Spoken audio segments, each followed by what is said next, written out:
Hey guys, welcome back to First and 10 over here on Clueless Gamers. I'm your host, Pete, joined in a second here by my co host, Brian, as always. I know it's been a while, ladies and gents. It's been actually over a month. I think the last episode that was up on the channel and recorded was the solo episode that I did back on Thanksgiving Day for the Thanksgiving game. So, yeah, it's been a while.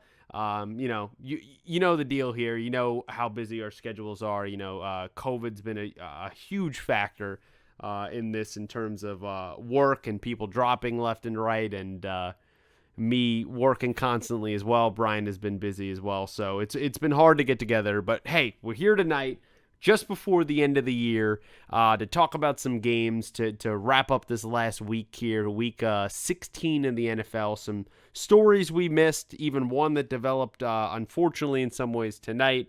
And we're going to talk about all of that and get some of our picks here by the end of the show. But before we get into it, let's welcome in my co-host, Bry. Bry, been a long time, man. How are you? It's been too long, really, but great to be back with you. Hope you had a good Christmas, our listeners. Hope you had a good day season and happy Yes. New Year as well. And yeah, it's great to be back talking football. Of course, as you mentioned there in the open, we have to begin on a somber note. I don't think it's too often that you'd begin with something like this, but this was really a story that shook the football world. What we heard tonight regarding John Madden. Yeah. With that being said, yeah, let's jump into that. Yeah, John Madden, NFL legend. Long time. Broadcaster, amazing broadcaster, 10-year head coach, incredible record, Super Bowl champion, developer of Madden, the biggest and kind of monopolized football simulation game on the market, for all platforms across everything since the 90s. Passed away tonight here on the 28th here of December, at 85. Living a good long life. And it's honestly crazy. I was saying to a coworker tonight at work, Bri, is like, he literally just had a documentary come out about him like a week ago, like Yep. like 4, maybe 5, 6 days ago. Christmas And Day. Yeah. yeah, and to have him pass away, where I hadn't heard anything like he was doing poor health or anything like there was really no news on that, and I'm sure this is very fresh, so news is going to roll out here in the next week or so. It's all anyone's going to be talking about tomorrow on any of these sports talk shows and debate shows.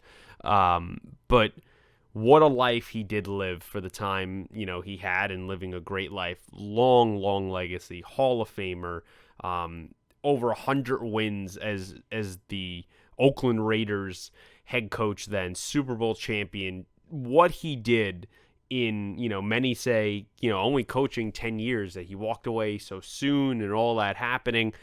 He said he was done. He said he wouldn't coach football anymore ever again in his life at his, kind of retirement press conference. And he stayed true to that word. And he went right into broadcasting, where that transition, we've seen here in the modern day. We've seen players and coaches, people transition into broadcasting, and they're just not cut out for it. It's not natural. It just doesn't work. That was not the case with John Madden. He was just an incredible light, a presence that he brought on screen, and an iconic voice, where I'm sure, even us at our age, we could remember those early Super Bowl years when we were watching. Like, he was the voice of those Super Bowls. I remember the specific one that always stands out to me, the Cardinals and the Steelers in the 2008, when all that was going on. Larry Fitzgerald, the big catch, and then it ended up being the Holmes touchdown. All I think about is John Madden in those moments. And, just to hear the somber news, as great of a life as he lived, just to know he passed away, I think it hit me harder than probably most kind of athlete or celebrity deaths normally do. So, Bri, when you heard the news tonight, what were you thinking, and what are some thoughts or some words you have on the legend John Madden? Yeah, well, obviously very sad, as you mentioned, unexpected. I mean, the word was that his passing was unexpected, that there wasn't any kind of illness anyone was really aware of. So, I mean, you talked about the timing too, how ironic it was for the documentary just to come out on Christmas Day.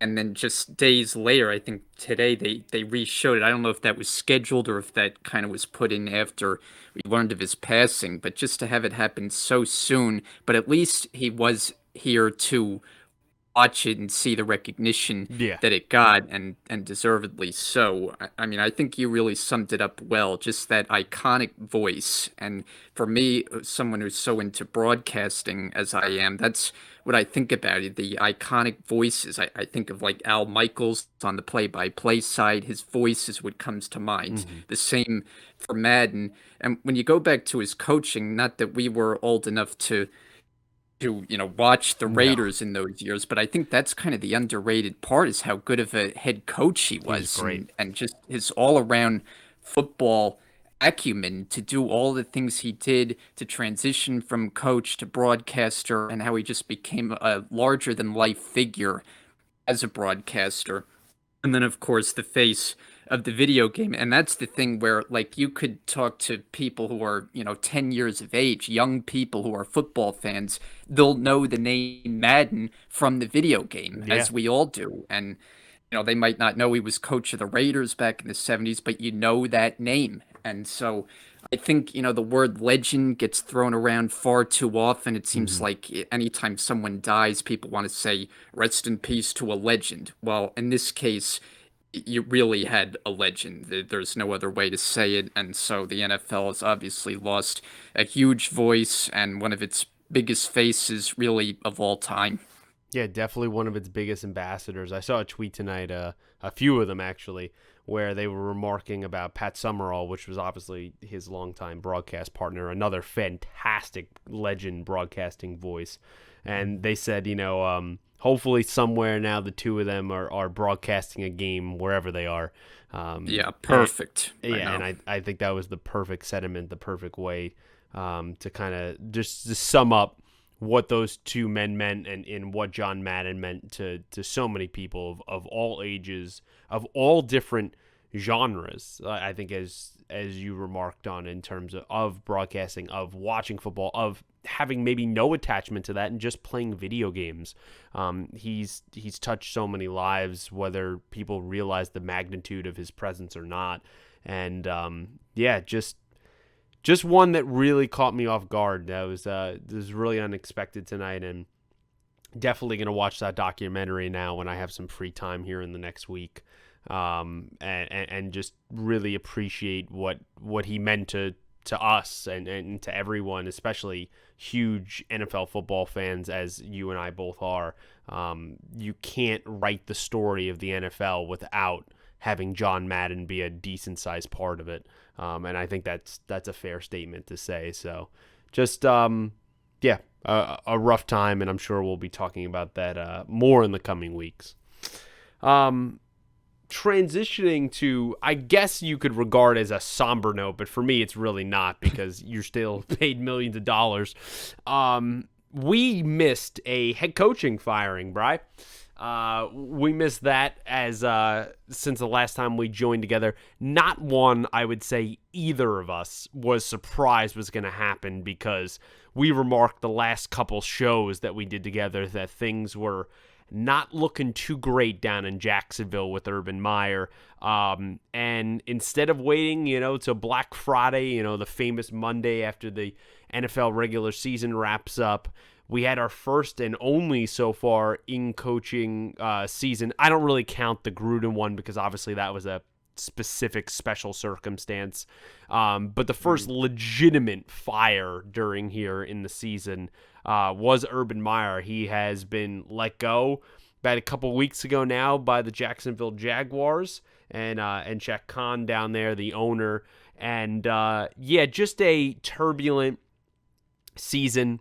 Just a guy who clearly was not cut out for the NFL, was not ready for the NFL, had no idea how to handle professional football, professional athletes, and just an outright mess, and kind of the the nail in the coffin, kind of the thing that gave Shaq Khan the out per se, to get rid of Urban Meyer, was this whole weird story came out with, former, kicker of the Jags, where he supposedly got kicked, literally kicked by Urban Meyer and cursed at and berated over, just saying, hey, you better be hitting some effing kicks now from now on or something like that. Like, just an outright, like, there's no in right mind would a professional head coach ever treat a player or anyone like that in that kind of manner. And so that ended up being the kind of the final nail in his coffin. And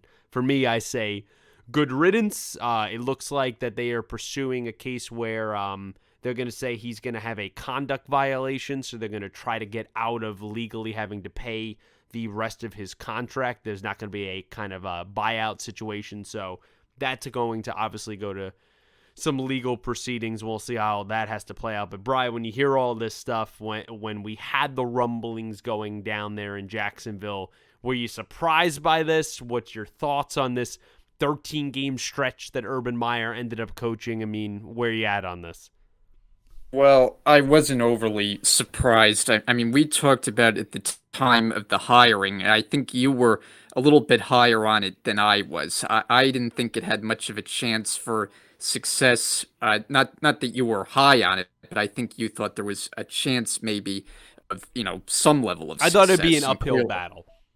yeah, right. And clearly it turned out to be a disaster. See, my thing all along was if Urban Meyer was going to make the transition to the NFL, I thought it had to be a much better situation than to go to a team that's in a full rebuild, who's just drafted a quarterback that they hope is the next franchise guy. Like, let's say the Chargers job was open instead of Brandon Staley, if he had a chance to coach the Chargers. Not saying they would be where they are now, which, they're still up and down as we know. But I would say there was a better chance for success coaching a place like there than Jacksonville.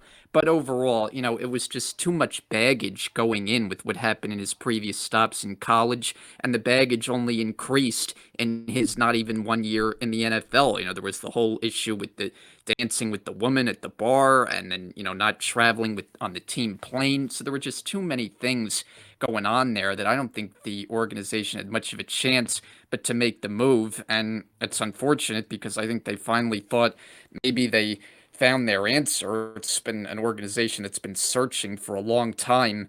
And I mean, to be fired not even a full season into your first year, that really sends a message, I think, and just shows you how far the Jags have to go.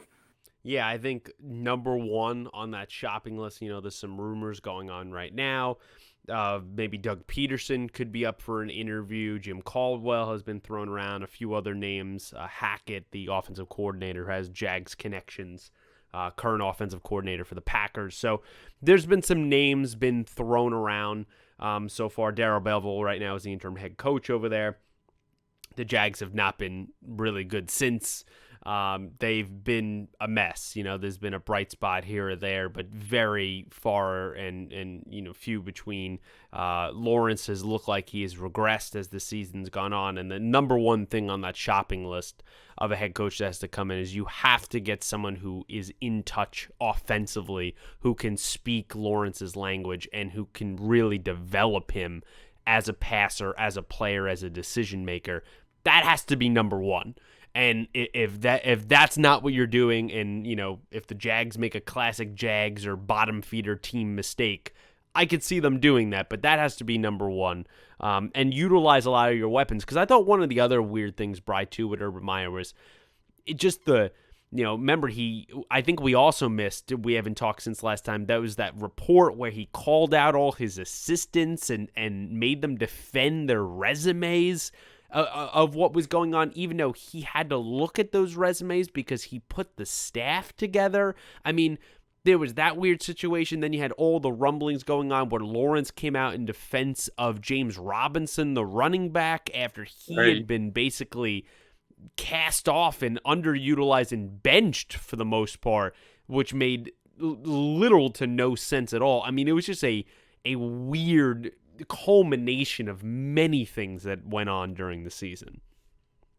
Yeah, really a lot of things as you mentioned. And the one thing I want to go back to talking about potential head coaching candidates, and we've heard a bunch of names there, and you bring up Doug Peterson. See, that to me is a very curious case what happened with him in Philadelphia. You're talking about, 3, 4 years removed from a Super Bowl winning head coach, and just how quickly things unraveled for him in Philadelphia to the point where he's not even a coaching staff right now. But I would have to say he deserves another shot, and I don't think that would be the worst idea in the world, bringing him in. I just feel like I mean, when you're a Super Bowl winning head coach, you deserve to have a job somewhere. So I don't know exactly what happened in Philadelphia at the end. There were a lot of things that were going on there, but he's one that I would be somewhat interested in. No, I totally agree. I honestly think he kind of, in some ways, got sabotaged. I don't know if that's a thing that is true or that I can say, but I just feel like, especially the way that last game played out, all the stuff that happened with the playoff spot, and they're starting a third string quarterback in the middle of the game. I feel like a lot of that came down from Howie Roseman and kind of the ownership and what was going on there. And I definitely think he deserves another shot. Clearly, he's shown that he can coach offense. He can coach at the highest level, in terms of taking basically a backup in Nick Foles and making him a Super Bowl MVP. So why not? Whoever it is, whether it's Caldwell or him or anybody, they have to get Lawrence right. Yeah. It is, you cannot mess this up. If he's supposed to be that guy, if he's supposed to be the once-in-a-decade player that he was being advertised as, you cannot mess this up. The entirety of changing the culture and turning around that franchise starts with that QB position. You have that QB, supposedly. You need to fix that and address that immediately. So I expect them to be, just as much as they were out with a head coach, one of the first teams out with a head coach, they better get a head coach. They better not be sitting on that market for weeks and weeks in, and we're getting close to the Super Bowl or so, and they still don't have a head coach. They better be out there with top-tier candidates of who they're signing very early on. Yeah, and just the last point on that, I feel like Jim Caldwell, while he's a professional, he's been around, stops in Detroit, Indianapolis. I look at him as more like a caretaker, where maybe you could start to show some signs under him, but he's not going to be the guy to really get you over the top. I think there's more of an upside for a guy like Doug Peterson, so it'll be interesting to see the direction that they go in. Yeah, I mean, I do think, and I appreciate what Caldwell did in Detroit. I really thought, again, he was another one that was sabotaged, kind of shafted.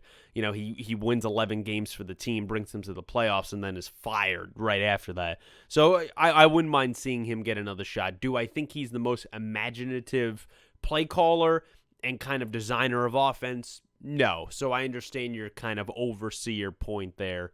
But if you could bring him in with some kind of young upstart coordinator, I might be more interested and kind of on board with that. But I would like to see Caldwell get a shot somewhere. If it's not Jacksonville, somewhere else. Be on some staff, because I think he's a quality coach. With that being said, let's transition to Week 16, Bri. A lot happened in Week 16.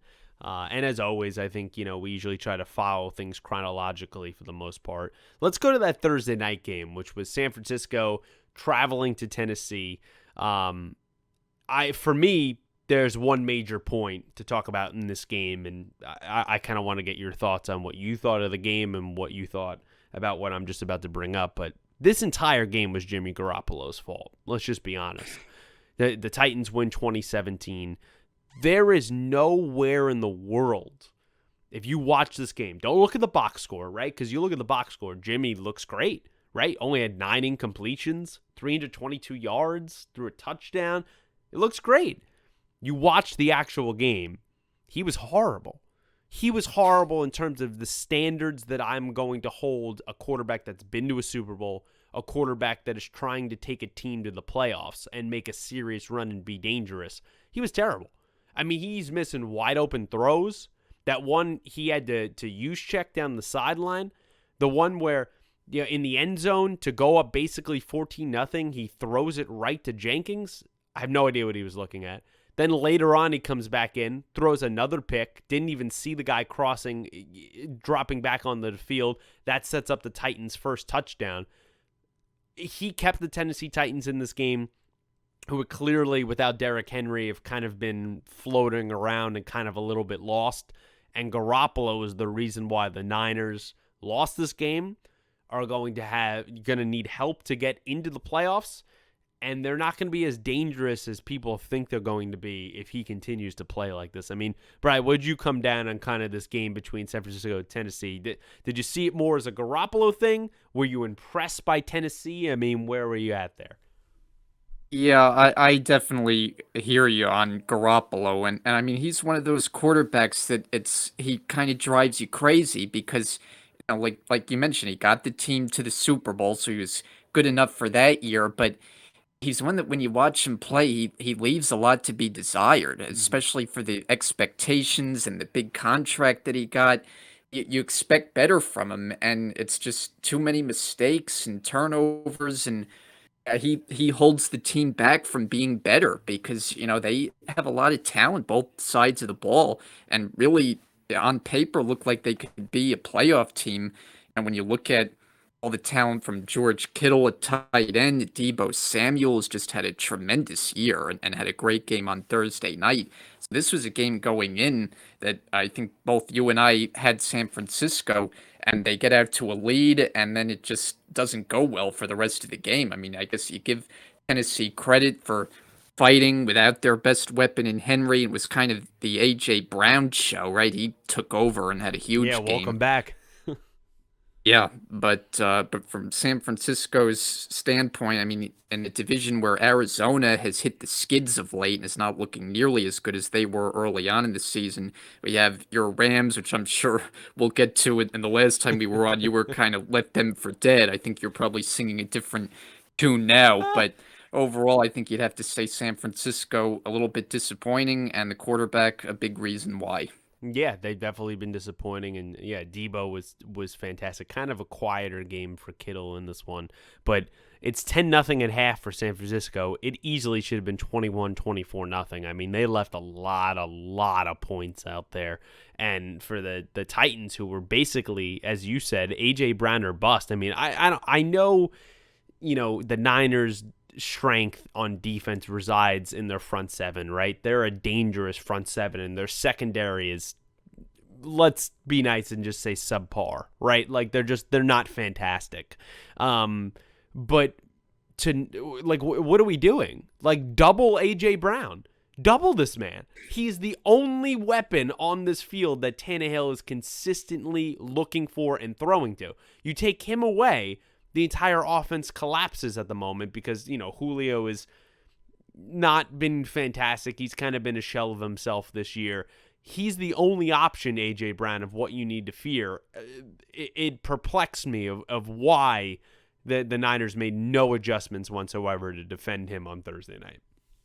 Yeah, I think it's a good point. I mean, we certainly thought Julio Jones would be more of a factor coming over in a trade and the prolific seasons he had year after year in Atlanta. I mean, maybe we didn't expect that kind of production, but certainly thought he would be more of a factor than he's been. I mean, part of it has been injury related. I think he probably was on the COVID-19 list at some point, just like practically the entire league has been lately. Yeah. But you're right. I mean, Tennessee doesn't have a whole lot of weapons, and it is curious why you would let the one guy beat you time and time again down the stretch in that game when it mattered most, and big reason for the loss.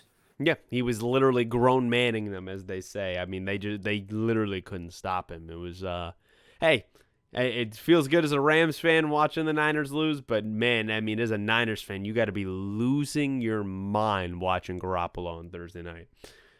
Switching over to a couple Saturday games, which was Christmas Day games, actually. And speaking of subpar QB play, let's go to Green Bay, where the Cleveland Browns went in there. I think it's fair to say their entire season rested on, just the way it's played out, rested on that game on Christmas Day against Green Bay. They needed this upset to get into the playoffs. As crowded and as turbulent as the AFC playoff picture is, they had to have this.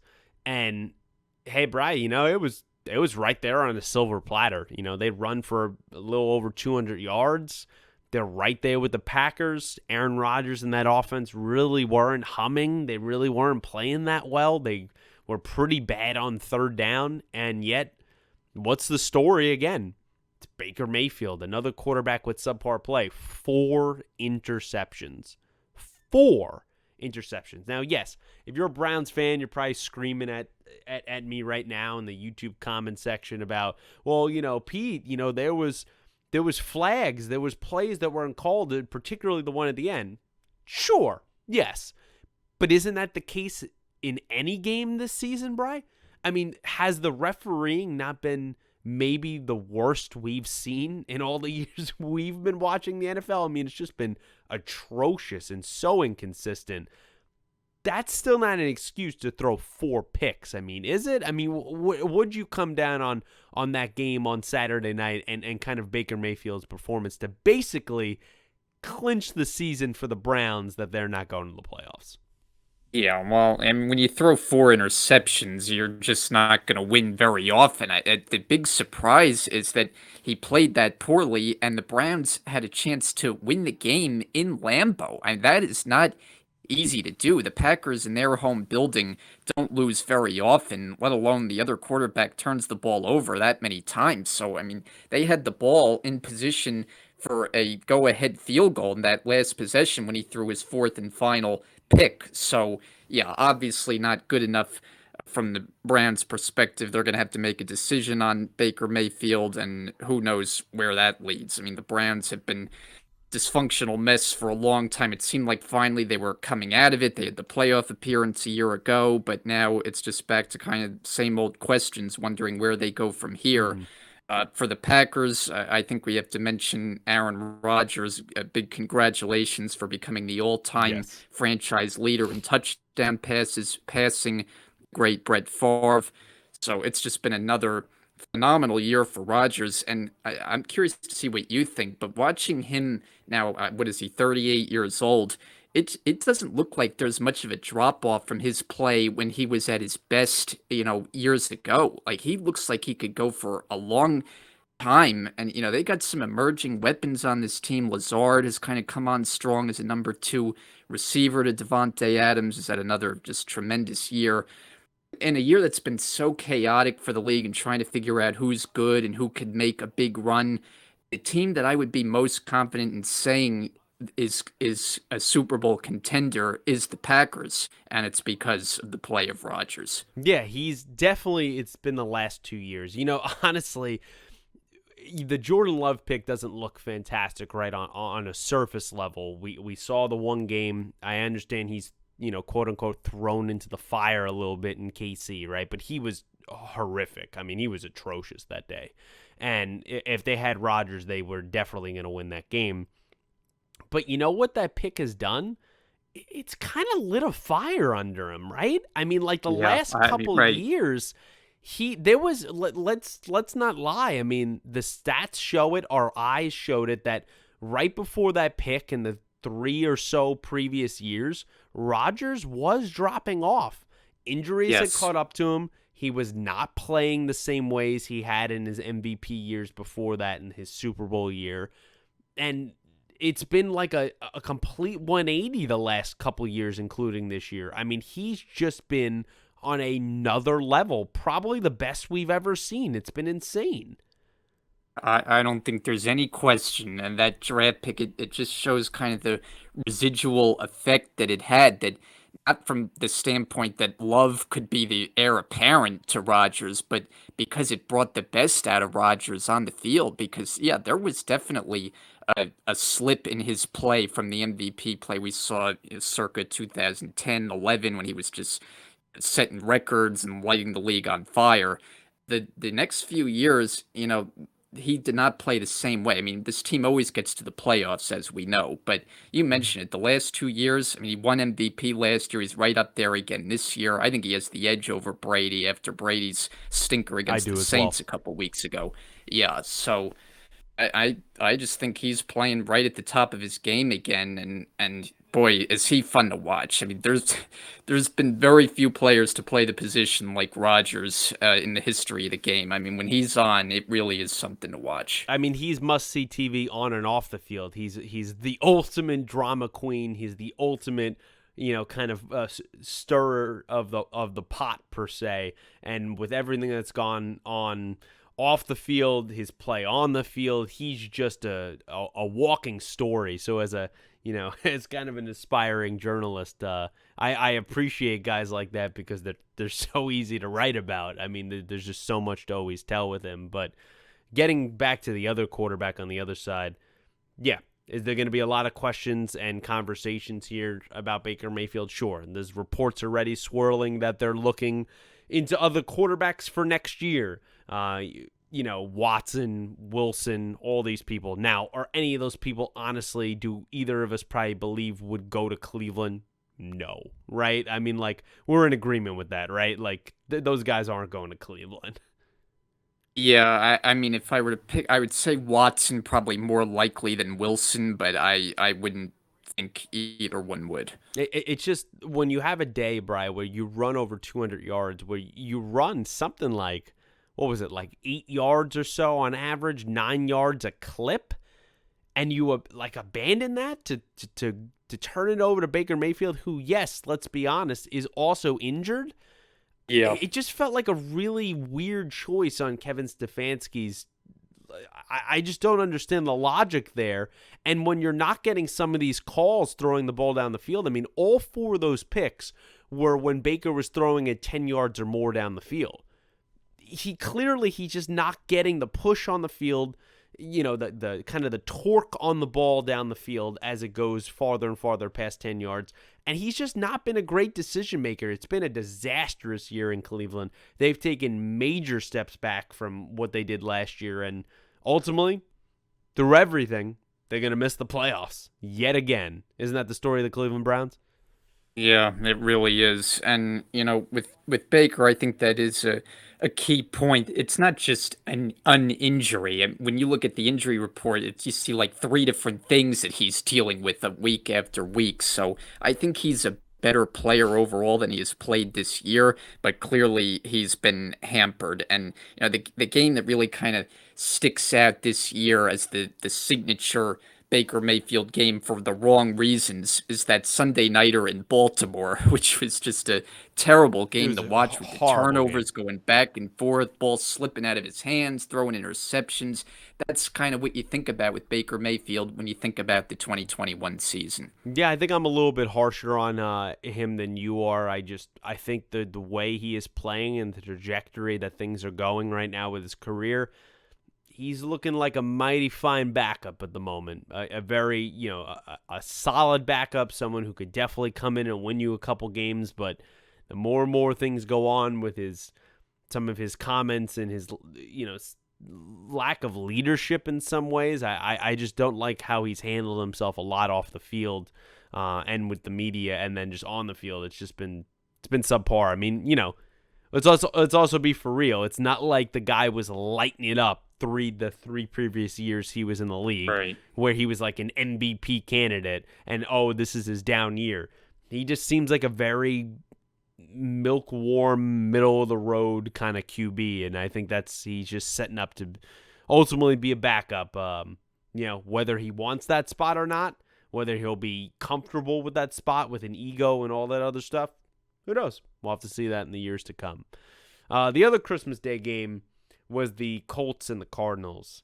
2 teams that look, despite them both trending in opposite directions right now, look like they're both going to make the playoffs. I mean, the Cardinals have already clinched, even though they had lost. There was, circumstances that have worked out through, other opponents, strength of schedule. It gets confusing, right? Like the Cowboys clinched the NFC East because the Broncos lose, later in the day. Like, there's a lot of weird things that go on sometimes in the NFL schedule. But, hey, the Colts, we picked them to win.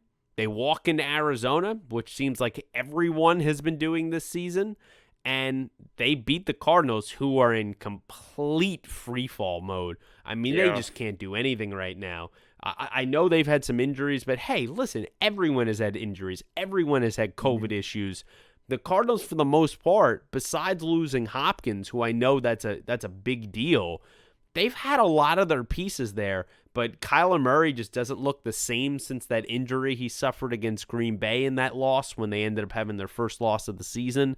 And he's just not come back right in my eyes. Like, he just doesn't look the same. He doesn't look as confident. He's not moving as well. And then there's just not been some great play calling on the part of Cliff Kingsbury as well. And their defense has shown in parts too, when they get out physical, when they get the ball run at them like the Rams did with Michelle on that Monday night game, when Jonathan Taylor just did it here on Christmas Day. They don't seem to have an answer for a lot of those moments there. So the Cardinals in a little bit of trouble. They're going to make the playoffs, but we're not, I think, overall as an NFL community, as high on them as we were when we last recorded. I mean, Brian, what do you think of this game, and what do you think of these two teams trending in opposite directions? Yeah, definitely fair on the Cardinals. Would they start 7-0 this season? Looked like they certainly belonged in the upper echelon of best teams in the league, but a lot has gone wrong since. We're not really seeing the same explosive play out of Kyler Murray. I mean, he did break one big run in this game. I think he had a 57-yard run, but outside of that, the numbers are not overly impressive. So, yeah, I'm kind of down on the Cardinals. The Hopkins injury, of course, affects that offense in a big way. But for the Colts, what a turnaround for the season. I remember talking early on, and you and I were both like, this team is just not impressive. They did Yeah, not start off well, especially they're offensively. Wentz horrible. didn't look like he was settled in early. But boy, once they got Jonathan Taylor going, and now we're talking about, MVP when it comes to Jonathan Taylor with what he's been doing. I'm just, what a season And for rightfully this so. running back. Yeah, no question. And Wentz, he's not spectacular, but if he takes care of the football, I think this team is really dangerous because we know they have. I mean, look, they played with what, five backup offensive linemen in this Yeah, they game, were and they were an absolute mess. yeah, and with the virus issues and everything added in, and now they have issues going into this week where it looks like they're going to be without Wentz. So that's another story. But Yes. the fact that they rebounded from a tough early start, if when they're right, I think they're a team that could be dangerous in the AFC because even though the Chiefs have rebounded, I'm sure we'll get to them because they obviously looked a lot more like the Chiefs lately. But the Colts, I think, are built well for January with that power running game that if Wentz takes care of the football, I think their defense is good enough that they're going to give teams fits in the playoffs. And if they're healthy and Wentz is there and they get some of the key pieces back, I think that's a team certainly to look out for in the AFC. Yeah, absolutely. They a lot of people compare them to the AFC's version of the 49ers because of how physical they can be, what their front seven can kind of do. Ironically, it's funny, you trade one defensive lineman over from the Niners to the Colts, and it kind of just changes life for them. I mean, is Buckner not just wreaks havoc week in and week out? I mean, he's just incredible. And remember, also in this game, you correct me if I'm wrong, were they not with also out Darius Leonard? I don't think he also played in this game. He was out as well. And yet they somehow find ways to figure it out and win. And the defense is able to contain Kyler and to make plays to get a safety of him. Like, that's my problem with the Cardinals. As it seems like every other team goes through issues, goes through problems, and they're able to put it together and put some kind of product on the field. And it seems like the Cardinals, if they are not at 100% health, at 100% availability for every single weapon that they have, offensively or defensively, they just like fall apart. They can't win. I mean, I think that's a serious flaw because that's not a realistic version of what the NFL is. And we didn't even talk about the shellacking that happened in Detroit, where at least here against the Colts or the Rams, they had close games. They kept it close. I mean, they got bludgeoned by Jared Goff and the 1-win Lions. That was just a laugher. So that's my issue with the Cardinals. They just don't seem to hold up as the season goes on. We even seen that last season. They get off to a hot start, they fall apart at the end, and they're doing the same thing again. Right, and they had a lot of mistakes too in this particular game with missing kicks. I mean, didn't Prater miss 2 field goals and an extra point? You can't have things like that in games of this high of importance. So, yeah, there were just too many things that went wrong for Arizona. It's going to be interesting really to watch them. I mean, honestly, they're lucky that the Niners ended up having that loss to the Titans because they would be breathing right down their neck for second place, and the Cardinals would be going from first to third real quick. I mean, that's kind of the direction they were trending in. Going over to the Sunday games, is some games, honestly, we don't really need to talk about, right? Like, the Eagles might have a playoff spot, right, coming up here. They might end up getting in. Best rushing team in football. Started off slow against the Giants, shellacked them by the end of it. Not much more to say there. Panthers, Bucks, I mean, yeah. The Panthers are an absolute mess. Cam Newton's now hinting possibly at retirement or whatever the hell is going on there. The Bucks have been decimated with injury, but you don't need even your full caveat of kind of players going against the Carolina Panthers. They're going to play them in a couple weeks once again. So that was a blowout, 32-6. I want to get your thoughts here, though, even though it's not really an important game, but because you're a Jets fan, I need to know what you were thinking. The Jags come into New York, which is really New Jersey, and the Jets win 26-21. The battles of the number 1 and the number 2 overall pick in their rookie season. It's only happened like 3 or 4 other times. Usually, the second overall pick, for some reason, seems to have the better record. I think the first overall pick has only won once. And that ended up being the case here again. Zach Wilson gets the better of Trevor Lawrence, has, I would say, his best highlight moment of his rookie year with that incredible run that he had. Just looking like he was going to go out of bounds and then cutting back in and going for the touchdown. What were you taking away from this game where the Jets get their 4th win of the season? I mean, where are you at on Wilson? What do you think is going on with the Jets? And where do you think, again, where are the Jags right now? I mean, is there any hope for Trevor Lawrence right now? Boy, that's a $1 million question. I think I'll focus on the Jets end of things. Honestly, as you know, with the picks, I picked Jacksonville in this game because that's how low I was on the Jets coming in with the number of issues. Yeah, you took the Jets. I just thought coming in with as many players that were on the list and not having their head coach, not that he's, the second coming of Jimmy Johnson, but, the bottom line is I thought that could have an impact. And the Jets, put forth a decent effort. I think the key thing with Wilson the last few weeks, while numbers aren't overly spectacular, the fact is he hasn't thrown an interception in 3 games, and so that's a positive. You want to see the young quarterback progress as the year goes on, and I think he has to a small degree. So just the fact that they got a win is a good sign. The fact that he put up decent numbers, had the big run that you mentioned. So those were all good signs. Look, the year has not gone well for the Jets, so you can't sugarcoat it. The defense has been a disaster at times. Wilson's made far too many mistakes. We were drinking the Mike White Kool-Aid after one game. Mike White. And obviously that didn't pan out. But you just wonder going into next year, year 2 with Wilson and Robert Saleh as the head coach, how big of a step forward are they going to take? I think that's really the big question.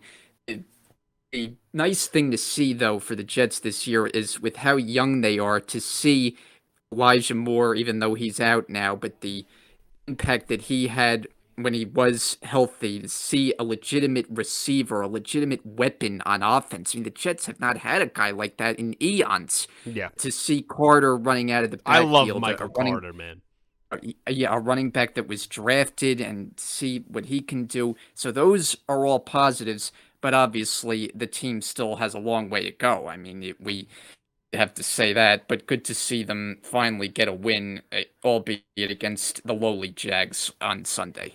Yeah, it's nice to see. I understand. Fans sometimes rather them lose to get the better draft pick, but it's hard to root against your team, right? Like you want to see them succeed, you want to see players progress, and to see that there's some kind of installation of a new culture. And I think for the first time in a while, the Jets are still a mess, right? They're probably going to be a mess, honestly, next year, right? Like, that's just probably what's going to happen. But seeing progression, seeing players that seem like blue chip foundational players, Yeah. particularly on Yeah. offense, that's the pleasant sight.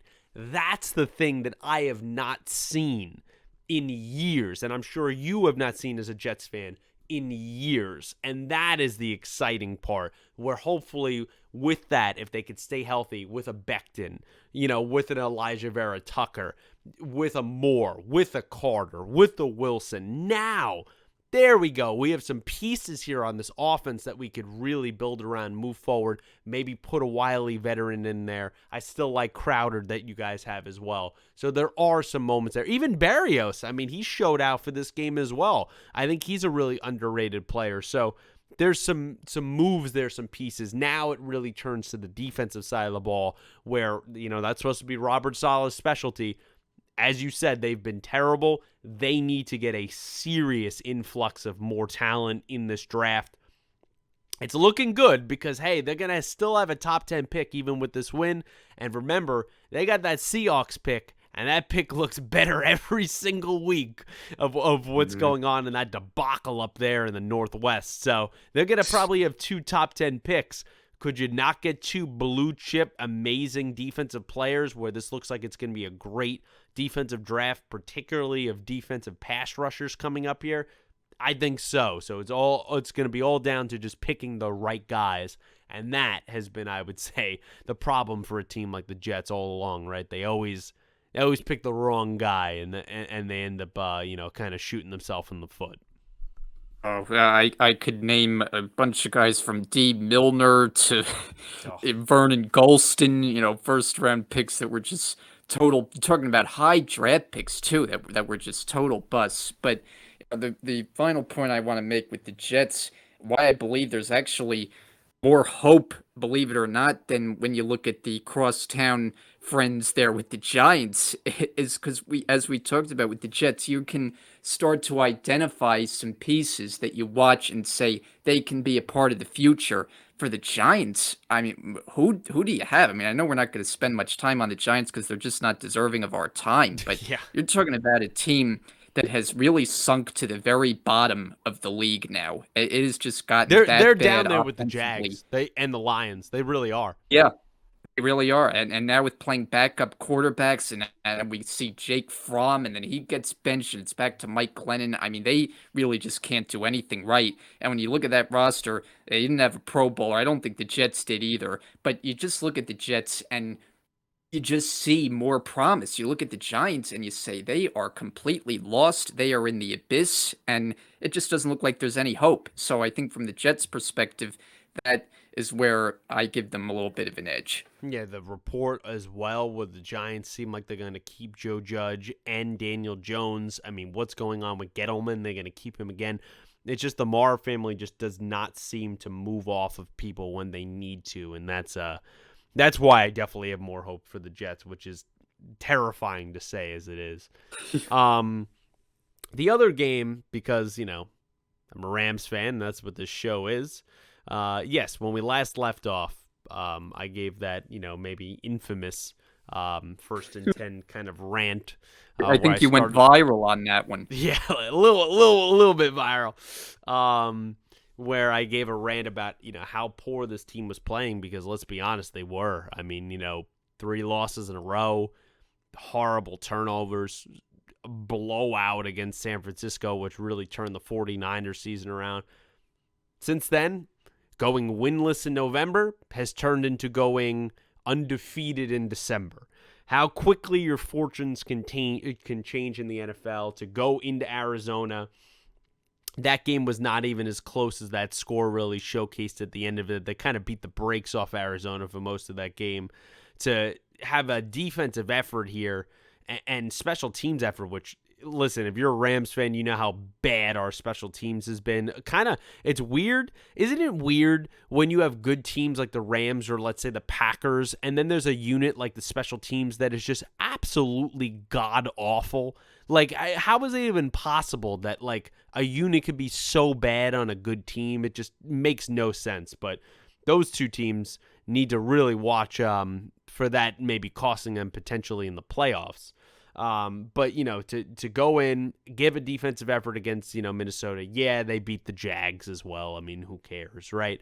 But speaking of this game, going into Minnesota and winning 30-23, not a great offensive game and a really horrible game for Matt Stafford. Maybe one of his worst games of the season. Yeah. Where he had been riding a little bit high, had not been turning the ball over, had been playing really, really well. And in this game, 3 picks, a lot of them, 2 of them in his own territory that set up Vikings points, and just a lot of underthrows, missing wide open guys, particularly Odell. He just did not look right. It looked like he just could not get settled.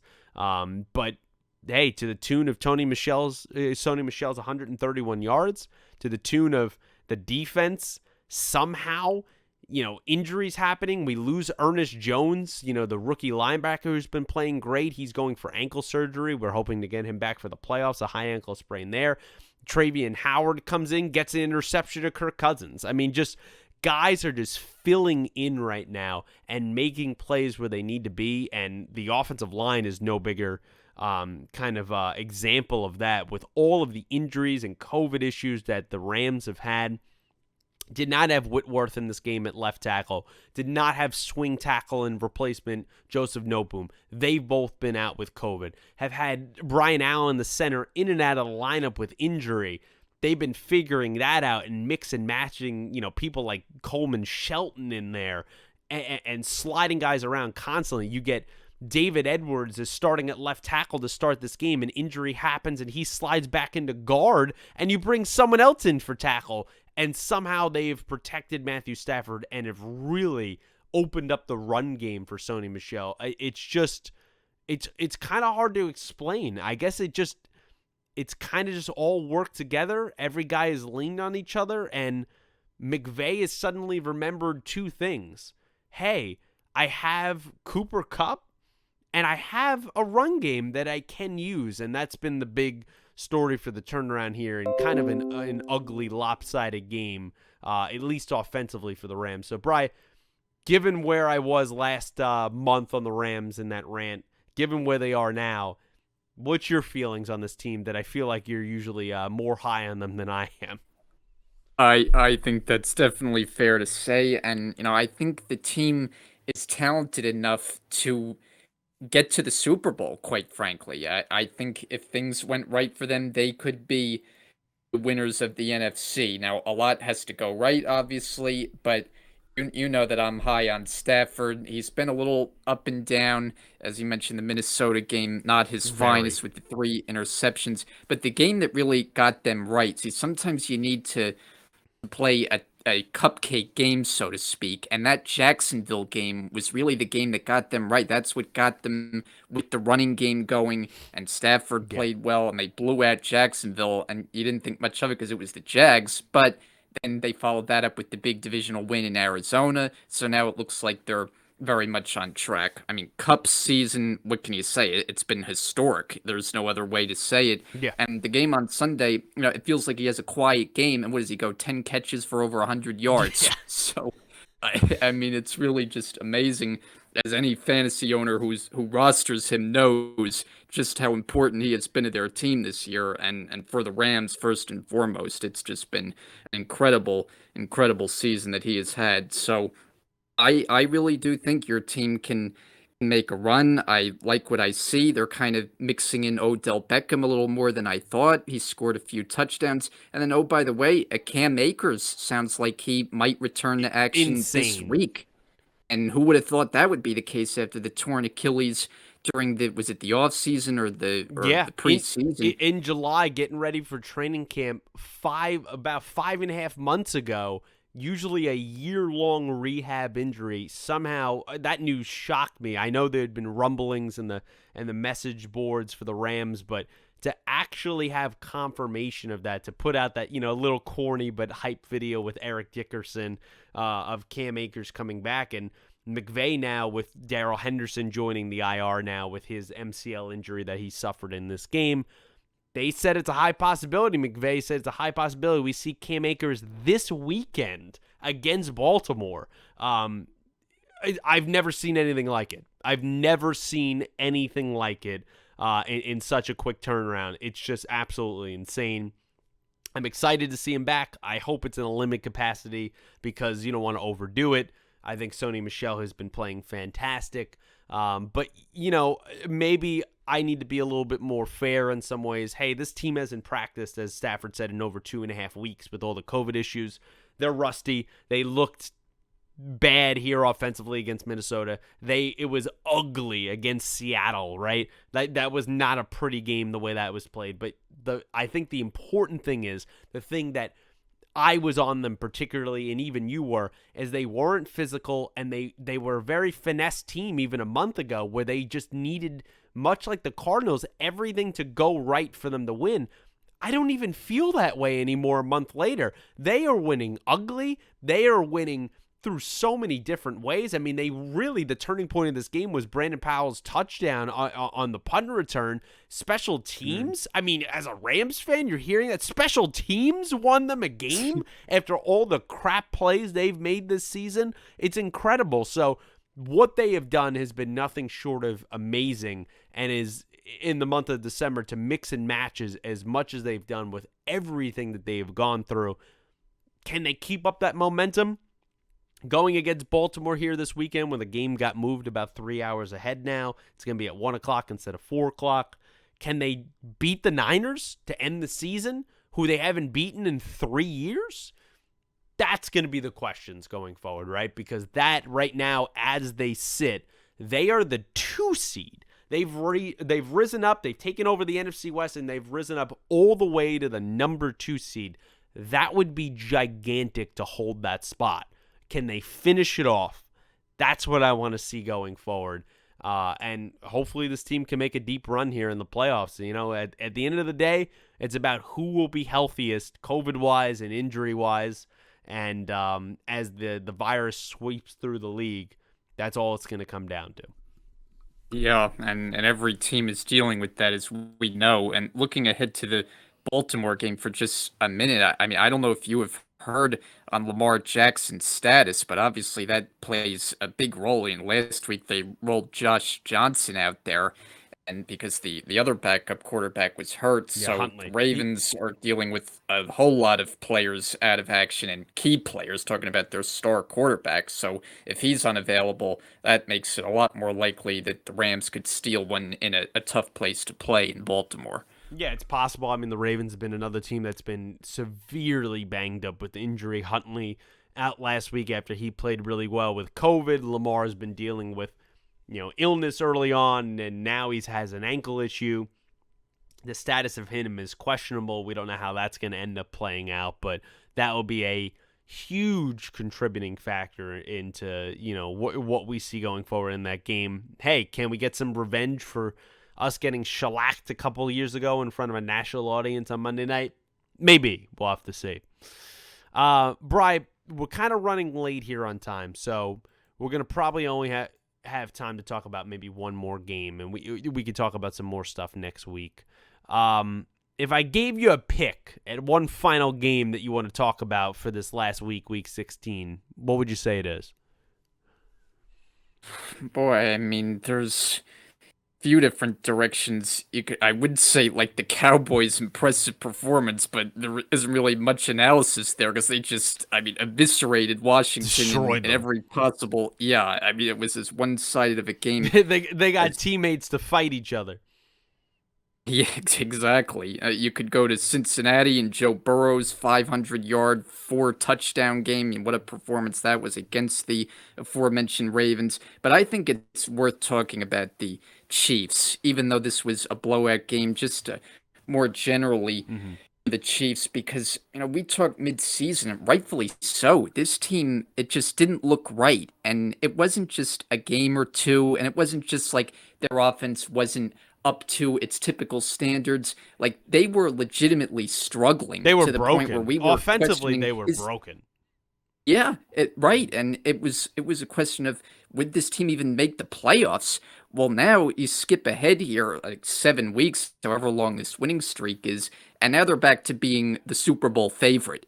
And I think rightfully so, because the transformation is not only with the offense, it's with the defense. It's This been the defense was defense. giving up big plays. It was a sieve early in the season. They are now one of the better units in the whole league during this winning streak. I mean, I don't think we've ever seen a transformation from a unit like this in the midst of a season. So that's just been remarkable. It's not a surprise that the offense has found its groove because we know how talented they are. We know how great Mahomes is. The thing that was stunning was how poorly they were playing. But now it just looks like they're running so much more in sync. You look at the game Sunday, they don't even have Travis Kelce out there, and the offense had no problem. Tyreek Hill didn't even have a big game. Mahomes found his other weapons, whether it was Hardman, whether it was Byron Pringle for a couple scores. And, the Chiefs just looked back to where we thought they would be. And so I think that deserves praise, even though it comes against a Steeler team. It's just not very good, let's face it. I mean, they've had too many games like this. Roethlisberger, who knows what the future holds. The Steelers, to me, have become a very soft team in recent years, with a defense that just continues to underachieve. But I just think the story is how the Chiefs have transformed themselves from where they were to now looking like the top team in the league once again. Yeah, I absolutely agree with that. I still feel like they're not firing on complete all cylinders. Their top kind of echelon of where they can get to as an offense. I still think there's a lot of room there to get back to what the Chiefs were, if that's even possible to get back to. But seeing Mahomes play more efficiently, to not be turnover prone, to be taking care of the ball, and to be running the ball again. Like this team and Andy Reid, along with Eric Bieniemy, like they need to figure out, hey, we have some okay running backs here. We've seen Clyde Edwards-Helaire come back. He gets that impressive touchdown, and then, he's out again, right? He's always injured. He's got some collarbone issue going on there. But Williams, I thought Derek Gore is pretty impressive. There is some pieces here, and they ultimately need to run it a little bit. Like, it doesn't have to be anything crazy, but they need to run it a little bit to keep teams honest and to get Byron Pringle really involved in this game, to have Hartman get a touchdown. Like, use those other weapons. I know a lot of times people will characterize them as just guys, but they are speedsters. They are technicians at route running. Use them. Hill and obviously Kelce are going to what makes the offense go with Mahomes, but I still think there's room to improve on the offense. And as you said, the defense has just been lights out. I mean, I can't think of anything in recent memory where I've seen in the middle of a season a team, a defense that can go from in the first month of the season on pace to be historically the worst defense in the entire NFL's history. I mean, the points they were giving up, the yards, they were giving up something like over 30 points a game. It was incredible. And to turn it around where they've now become like one of the top, 3 defensive units right now in the last 3 months of the season has been incredible. I don't even understand why. Chris Jones is, he wasn't around as much. He was playing a different position. They kicked him back inside. Is it just that? I mean, is it just transitioning him from defensive end to defensive tackle? I don't understand what has been the primary motivating factor for the Chiefs defense turning everything around. But they have led this team to this winning streak. It has been all of them. They've been carrying the offense week in and week out. And I think you can, without a doubt, say they are once again winning their 6th AFC division title in a row. They are the favorites coming out of the AFC right now as it stands. Yeah, no question. I think the final thing to note, the key injury to the starting running back, Edwards-Helaire, had a collarbone injury. I think he avoided it being season Yeah. ending, but I think his next game would very much be in question, although Darrell Williams has proven to be a good backup coming in, and Gore, as you mentioned, too. So they have enough weapons that they can work. They can play the way they did without Travis Kelce. They could play a couple games without Edwards-Helaire, even though he does bring a certain dimension to that offense. But we'll see what happens. They got a very interesting game coming up on Sunday in Bengals. Cincinnati against a Bengal team that's playing well in their own right. Yeah, going to be a huge game. People think it's going to be an offensive shootout. Honestly, would not be surprised if it's a defensive struggle because I really do like Trey Hendrickson and those boys in Cincinnati. I would not be surprised if it's more of a low-scoring game. Just a final point on this game. The Steelers, is this going to just be Ben's swan song? I mean, it kind of looks like just to a great career. It looks like it's going to end in a very ugly way.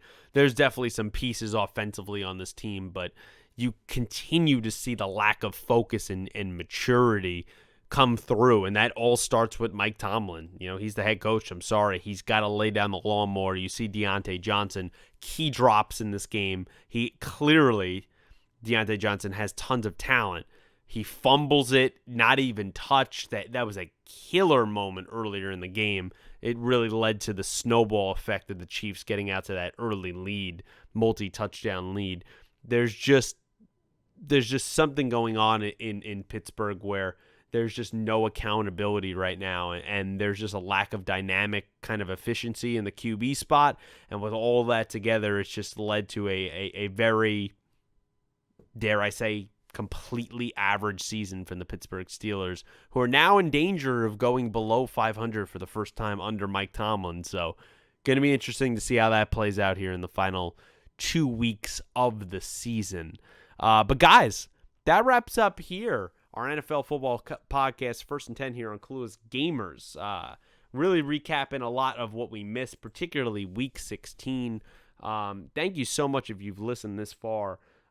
We greatly appreciate you joining us. Talk to us always down in the comments below. Brian, thank you for coming back here. It's been a long time. It was over a month. I always appreciate doing these shows with you. And you have any other final thoughts before we leave? Yeah, a lot of fun as always, and certainly hope we could do it more consistently. Of course, we have the extra week with the regular season this year, which is still hard to get used to, seeing the final records that they're going to be. But certainly as we get into the playoffs, hope we could do it more consistently. And look, it should be a really fun ride the rest of the way because it looks like wide open on both sides. It's hard to figure who's good. You think a team is good, and then they have a big slip-up game. So it's just been a wild ride in the NFL, and certainly hope we can get clear of this pandemic. I mean, I know it's going to take a lot of time, but it just seems like we're back in a bad point with that. So hope everyone stays safe out there, and look forward to doing it again soon. Yes, absolutely. I mean, it's kind of as bad as it's ever been right now with COVID. So please stay safe and healthy and practice everything that you need to in terms of social distancing or washing your hands or staying quarantined if you've been having symptoms or you've been around someone in close contact that has symptoms. I mean, we see that all throughout life and certainly in the NFL going on right now. But yes, hopefully we can do this more regularly as we get towards the playoffs here, which start in a couple weeks. We're bringing to a whole bunch of questions going forward in terms of records and statistics because now there's an extra game. Will there be asterisks? Blah, blah, blah, all that stuff. There'll be a lot to talk about as we go forward. So guys, like the video, subscribe to the channel, share with your friends if you'd be so kind. And until we talk about all that stuff, getting back hopefully here for next week, Week 17 here on First and 10. Thanks for listening.